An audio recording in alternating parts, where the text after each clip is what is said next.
Salam tout le monde, bienvenue sur la chaîne d'actualité Maroc 24. N'hésitez pas à partager et à liker si vous trouvez cette vidéo intéressante.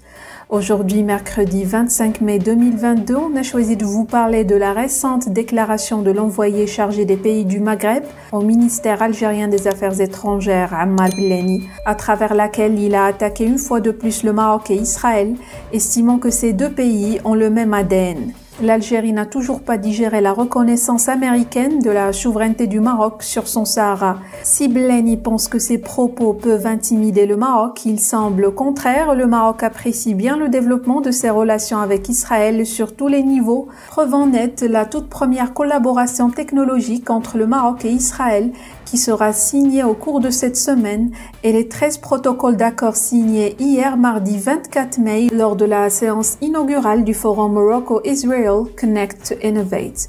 Plus de détails dans cette revue de presse préparée par l'équipe de Maroc 24 et tirée des sites d'information tels quels les Bledi. L'envoyé spécial chargé des pays du Maghreb au ministère algérien des Affaires étrangères Ammar Belani attaque une fois de plus le Maroc et Israël. Il estime que ces deux pays ont le même ADN. Ammar Belani est revenu sur la reconnaissance américaine de la souveraineté marocaine sur son Sahara, en déclarant dans un entretien à l'agence de presse sahraoui SPS. Ceux qui espéraient que la décision de l'ex-administration américaine allait leur ouvrir un boulevard susceptible de faire sortir l'Union européenne et ses États membres notamment, de la zone de confort, doivent décider et faire face à une nouvelle situation où la communauté internationale sera plus regardante sur le respect des principes et des valeurs de la Charte des Nations Unies. En ajoutant, le recours à la force pour modifier les frontières est strictement interdit par le droit international. À ce titre, il a rappelé que la Cour de justice de l'Union européenne a clairement statué que le territoire du Sahara occidental est un territoire séparé et distinct et que le Maroc n'y exerce aucune forme de souveraineté. Le lancement prochain de négociations entre le Maroc et l'Espagne, sur la délimitation des eaux territoriales et de l'espace aérien, s'est invité dans l'interview. L'Algérie suit de près cette question, a affirmé le porte-parole de l'Algérie et des milices. En vertu du droit international et des arrêts de la Cour de justice de l'Union européenne, les eaux contiguës au territoire du Sahara occidental ne relèvent pas de la souveraineté marocaine, a encore halluciné Ammar Belani. Le pseudo-diplomate a vivement critiqué la relation entre le Maroc et Israël en déclarant « Ces deux régimes ont le même ADN, ils ont en partage l'expansionnisme institutionnalisé. L'article 42 de la Constitution du Maroc dispose que le roi est garant de l'intégrité territoriale du royaume dans ses frontières authentiques. La violation systématique, préméditée et planifiée des droits de l'homme des peuples subjugués, et enfin la spoliation massive de leurs ressources naturelles, sur lesquelles ces derniers disposent pourtant d'une souveraineté permanente, au regard du droit international. De son côté, le Maroc ne cesse de multiplier les volets de coopération avec Israël. Dans ce cadre, Israël signera la toute première collaboration technologique avec le Maroc.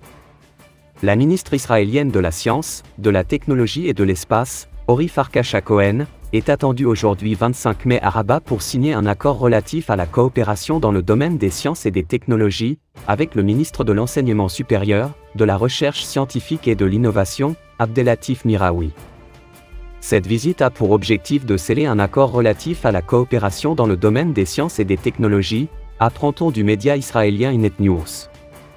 Je suis reconnaissante de l'occasion qui m'est donnée de me rendre au Maroc et de signer un important accord de coopération entre les deux pays. Israël et le Maroc entretiennent des relations très chaleureuses, et je suis reconnaissante au ministre marocain de l'Enseignement supérieur, de la Recherche scientifique et de l'Innovation, s'est exprimé Ori Farkasha Cohen à cette occasion. La nouvelle a été également confirmée sur LinkedIn, par la chargée des affaires économiques au bureau de liaison d'Israël au Maroc, Enat Levy, déclarant que cette convention vise à consolider la coopération des deux pays dans différents secteurs, tels que l'intelligence artificielle, l'agro-industrie, la biotechnologie ainsi que l'industrie automobile. La coopération comprendra par ailleurs le financement collectif de projets dans le domaine de la recherche et du développement, des séminaires et des rassemblements scientifiques. Suite à la signature de l'accord, une équipe conjointe d'experts israélo-marocains sera mise en place, pour garantir la mise en œuvre de ce dernier. Pour rappel, ce 23 mai, a vu l'organisation de la conférence « Connect to Innovate » du Startup National Central, ayant réuni des responsables gouvernementaux et des chefs d'entreprise israéliens et marocains. À cette occasion, 13 protocoles d'accord ont été signés, lors de la cérémonie d'ouverture de la conférence. Parmi les domaines ciblés par les accords signés, la technologie agroalimentaire, la technologie de l'eau, la technologie climatique, de la logistique et du capital humain. D'autres accords commerciaux devront être signés entre des entités israéliennes et marocaines, devant ouvrir la voie à une augmentation des activités B2B et J2J, dans les domaines submentionnés. Pour rester informé, je vous invite à regarder les vidéos Maroc 24 qui s'affichent sur votre écran.